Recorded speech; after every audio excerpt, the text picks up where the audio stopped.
这是全国最难吃的早餐，本地人却不等天亮就开始排队购买。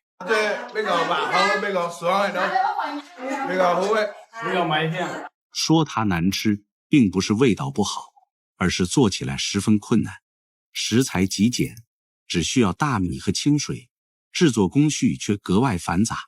凌晨3点，尹叔就开始起身忙碌，把提前泡好的大米放进电磨，磨成米浆，再将浆液搅拌均匀，这样蒸出来的簸箕炊口感才会更细腻。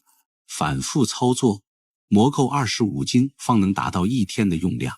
真正考验人的是蒸制过程，对操作者的耐心和细致有着极高的要求。蒸屉在蒸笼中熏热后，一个个迅速拉出，淋上第一层米浆，蒸至内里熟透，再淋上第二层。同样的步骤需要循环5次，一层至少需要10几分钟才能完成，极其耗费时间与人力。